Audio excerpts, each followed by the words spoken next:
La mort de Déborah a ravivé l'angoisse des survivants de l'anniversaire mortel à Ambo-Malaz qui craignent de nouvelles complications. Ils lancent un appel urgent pour que leur état de santé soit étroitement surveillé. Les retraités de la Jirama ont manifesté à Ambo-Djatouf pour dénoncer le non-respect de leurs droits et la dégradation de l'entreprise publique. Leur mobilisation survient alors que les délestages s'aggravent.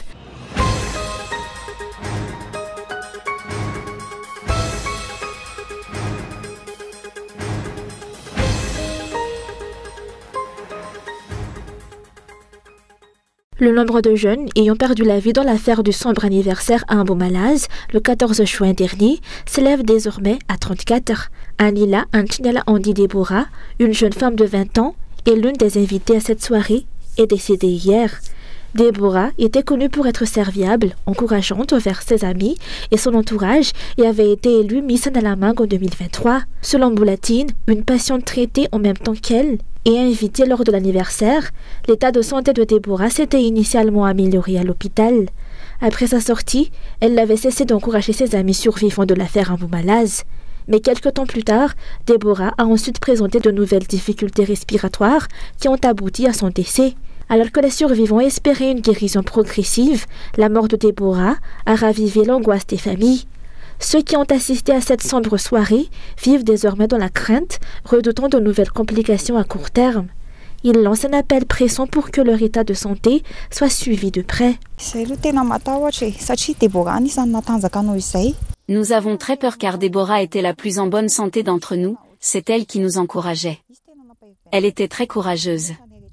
Notre demande est qu'on surveille de près notre santé à tous, car pour moi, j'ai encore des problèmes de coagulation du sang dans ma jambe gauche et cela perturbe la circulation sanguine. Je suis en traitement de 3 mois et porte un bas de compression. Les rescapés disent vivre dans l'inquiétude jour et nuit, mais à ce jour, la transparence fait toujours défaut dans cette affaire. On ne sait toujours pas avec certitude quel poison a causé la mort des victimes. Est-ce réellement les 2 plantes toxiques évoquées par Andjadwil, à savoir la belladone et le datura, ou bien le méthanol, détecté dans d'autres résultats d'analyse? L'antidote supposé reste lui aussi inconnu, alors même que d'autres cas suspects, comme celui survenu à Apitatav samedi dernier, continuent d'être signalés. Après la mort de Déborah, il ne reste plus que 6 survivants parmi les dizaines de victimes de l'affaire d'Ambo-Malaz, survenue il y a moins de 3 mois et 1 semaine. Concernant Déborah, sauf changement de programme, sa dépouille quittera Atan Najif demain pour Fandine, sa ville d'origine.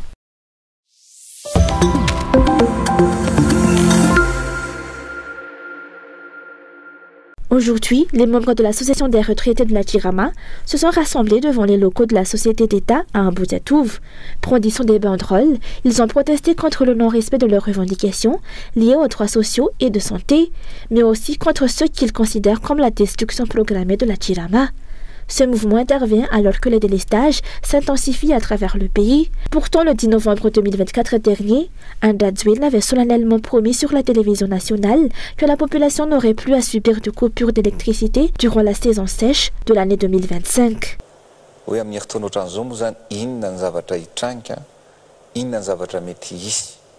Que va-t-il se passer dans un an? Je dis que, selon tous les efforts lancés et les investissements réalisés, il ne devrait plus y avoir de délestage dans un an. C'est notre défi. Ce que je dis n'est plus un rêve ou un projet à venir. La plupart des infrastructures sont déjà là, que ce soit les groupes électrogènes ou les parcs solaires. Vous l'avez vu en images, ils sont à Tamatave. Ce qu'il nous faut maintenant, c'est accélérer leur mise en service.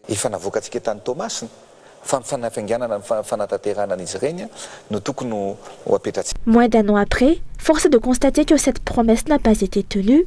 En pleine saison sèche, les coupures d'électricité se multiplient, paralysant les activités quotidiennes de la population. Selon les retraités, au lieu d'apporter des solutions concrètes, le pouvoir se réfugie dans des discours justificatifs et s'empresse de mettre en place un nouveau statut qui ouvrirait la voie à la privatisation de la société.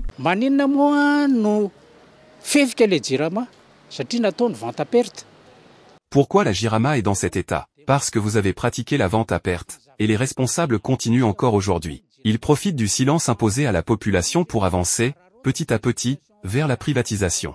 Mais si ce sont des privés étrangers qui exploitent nos richesses naturelles, l'eau, l'air, le soleil, ce sont eux qui contrôleront notre économie. Actuellement, la Jirama transporte de l'eau en citerne.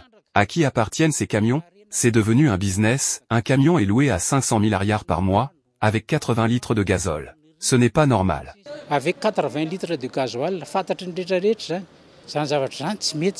les retraités dénoncent également le coût social des délestages, qui pénalise lourdement la population. Les Malgaches n'ont pas besoin d'électricité seulement pour regarder un match de football, mais pour faire tourner leurs activités au quotidien, martèlent-ils. Ils affirment que la tromperie de la population n'est pas acceptable et que seules des solutions concrètes permettront de sortir de la crise. À défaut, leur mouvement de protestation s'intensifiera dans les jours à venir. L'association des retraités de la Jirama, qui compte actuellement environ 500 membres, appelle enfin la population à prendre conscience des promesses non tenues du pouvoir.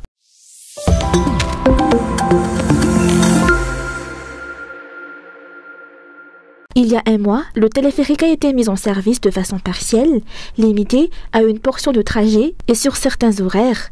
Mais selon un politicien, cela n'a rien résolu aux problèmes de circulation. Le projet reste surtout une décoration urbaine, accessible seulement à ceux qui peuvent se le permettre.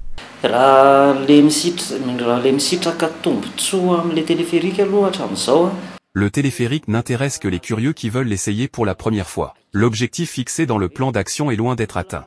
À la rentrée scolaire, les embouteillages restent massifs à travers la ville. Ce n'est donc pas une solution aux bouchons, mais plutôt un luxe imposé par le président, qui a forcé sa réalisation et plongé tous les Malgaches dans l'endettement.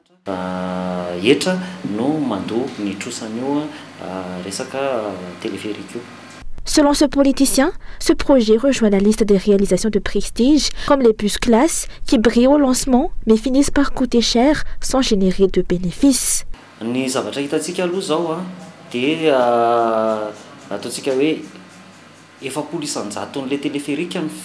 Le téléphérique est rempli à seulement 40% de sa capacité.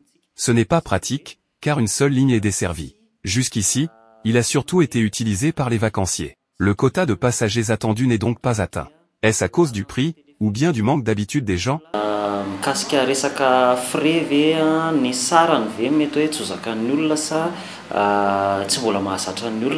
Pour rappel, la construction de l'infrastructure a coûté plus de 151 millions d'euros, soit environ 773 milliards d'ariars. Une dette colossale pour l'État malgache et la population. Et ce montant n'inclut pas encore les frais d'entretien. Avec la chute actuelle du taux de change de l'ariar, il est à craindre que cette dette ne puisse être remboursée dans les 14 ans prévus, si l'on en croit les explications.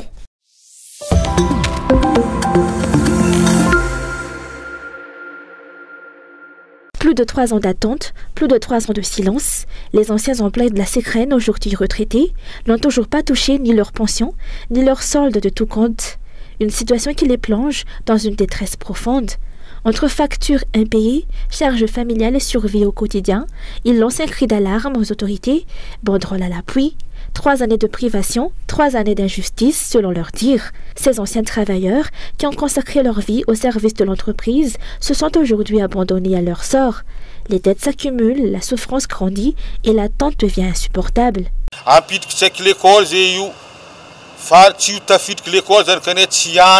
Nos enfants risquent de ne pas aller à l'école. Nous, les retraités de la Secran, sommes souffrants et n'avons pas les moyens d'acheter nos médicaments. Beaucoup d'entre nous sont déjà décédés. Monsieur le Président, nous vous supplions, à Antananarive, vous distribuez de nombreuses aides, et à Tuléar, chaque foyer a reçu de l'argent. Est-ce que nous, retraités de la Secran, n'avons pas droit à un soutien nous aussi?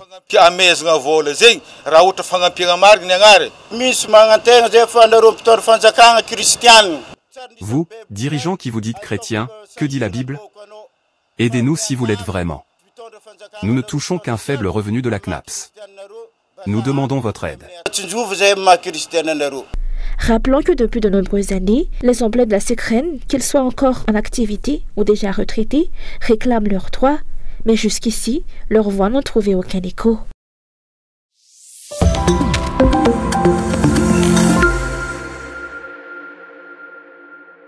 Cette année, le rallye Tour de Tanah Quartzo-Direx entre dans sa 22e édition.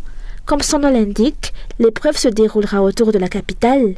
Selon les organisateurs, une quarantaine de participants sont attendus. Refy 10 km ny rallye Dans 190 km en épreuve spéciale. Le rallye s'étendra sur 350 km, dont 190 km d'épreuves spéciales, réparties en dimanche, 2 le vendredi, 4 le samedi et 4 le dimanche. Le PC sera basé à Sodirex, tandis que le parc fermé et l'Arche se tiendront dans la zone Zital au parking Carrefour. Nous avons conçu un parcours soft pour permettre à tous de donner le meilleur d'eux-mêmes et offrir un beau spectacle au public. Chaque épreuve spéciale sera suivie d'une phase de réparation, donnant ainsi plus de chance aux équipages de rallier l'arrivée.